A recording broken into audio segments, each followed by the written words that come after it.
Assalamualaikum warahmatullahi wabarakatuh. Kami dari kelas 11 IP1. Di sini kelompok kami akan mempresentasikan hasil kerja kami mengenai laporan pembaca buku dalam literasi SMA Negeri 9 Depok. Identitas buku. Buku yang saya baca berjudul Hatta, Jejak yang Melampaui Zaman. Buku ini adalah bagian dari seri buku Tempo Bapak Bangsa. Buku ini ditulis oleh tim Tempo dan diterbitkan oleh Kepustakaan Populer Gramedia atau KPK. Versi buku ini memiliki 83 halaman dan 20 bab. Sekarang saya akan membacakan ulang buku ini secara singkat. Muhammad Hatta lahir pada tanggal 14 Agustus 1902 di Desa Urtajungkang. Dari kecil pun Muhammad Hatta adalah seorang anak yang pandai disiplin dan suka membaca.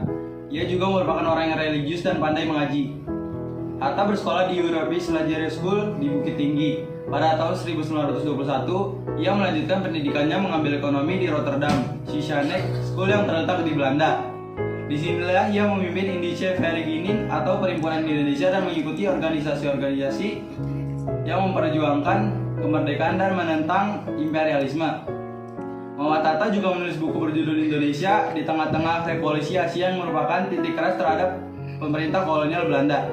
Perjuangan Hatta lah yang membuatnya ditahan di Den Haag selama 5,5 bulan karena ia dianggap pemberontak dan menghasut. Bung Hatta pun pulang ke Indonesia pada Juni 1932.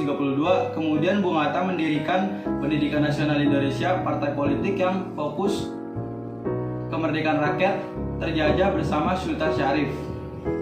Akibat tulisan-tulisannya yang diterbitkan partainya, Hatta dan Syahrir dibuang ke Boven-Diguel tahun 1934.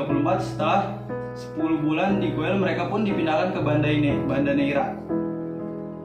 Setelah melewati pembuangan dan pengasingan, Hatta tetap memperjuangkan kemerdekaan Indonesia. Perjuangannya bersama Soekarno dan bapak bangsa lainnya adalah alasan Indonesia dapat merdeka.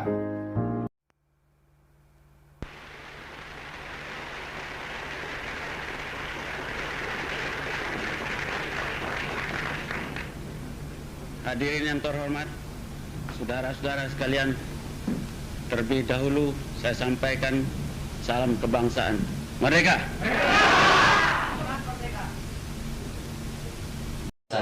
Sejarah adalah pengalaman yang berulang, dan jika Indonesia terperosok ke lubang yang sama, maka mungkin Indonesia tidak sungguh-sungguh belajar dari sejarah yang benar. Menurut saya, keunggulan buku ini adalah betapa detail buku ini menceritakan tentang kehidupan Bung Hatta. Membaca buku Hatta ini akan mengajak kita merenungkan dan memikirkan kembali pandangan-pandangannya yang jauh ke depan. Seperti cita-citanya yang sederhana, melihat Indonesia, tanah airnya di kemudian hari dapat lebih maju. Di setiap awal bab buku ini juga menceritakan latar belakang kejadian terlebih dahulu. Kita bisa lihat ini dari kalimat yang mengawali bab kisah yang tertinggal di sudut Rotterdam. Tak ada terik pada siang itu, sebuah hari dalam musim gugur September 1921 yang ada di halaman 22. Dari kalimat ini, pembaca dapat mengenal latar belakang kejadian yang ada di bab tersebut. Hal ini dapat membuat pembaca bingung, karena sebagian besar teks dalam buku ini juga tidak disajikan menggunakan paragraf. Hanya ada 2 bab yang menggunakan pembagian paragraf, yaitu bab Hatta buku yang tak pernah tamat dibaca, dan dia yang tak pernah tertawa. Menurut saya, penataan ini membuat membaca lebih sulit. Paragraf merupakan sebuah hal yang penting karena dapat memberikan sebuah kerangka pada tulisan. Tanpa pembagian paragraf, membaca akan kesulitan mengenal struktur teks tersebut. Di versi buku ini juga ada sebuah kesalahan dalam penataan bab yang berjudul sebuah penjara tak bertepi diulang 2 kali, sehingga konten halaman 43-46 sama dengan konten halaman 47-50. Buku ini juga bisa kita hubungkan dengan realita, karena ada hal-hal yang dapat kita pelajari dari buku ini yang bisa kita terapkan di kehidupan sehari-hari. Kita bisa pelajari dari Bung Hatta untuk mempunyai jiwa yang pantang menyerah. Ia mempunyai jiwa kebangsaan yang sangat kuat. Dan ketika ia dikritik, diasungkan dan dibuang, hasratnya untuk membela bangsa tidak pernah padam. Kita juga bisa belajar dari Bung Hatta untuk mempunyai pendirian yang kuat meskipun kita harus berdiri sendiri. Sekarang saya akan menyimpulkan dan memberi rekomendasi Nah, jujur saja, saya bukan tipe orang yang suka membaca buku non-fiksi, tetapi buku ini cukup menarik untuk dibaca. Secara keseluruhannya, saya akan menilai buku ini 8 dari 10. Buku ini tidak membosankan untuk dibaca dan menyajikan kisah Bung Hatta dengan cara yang unik.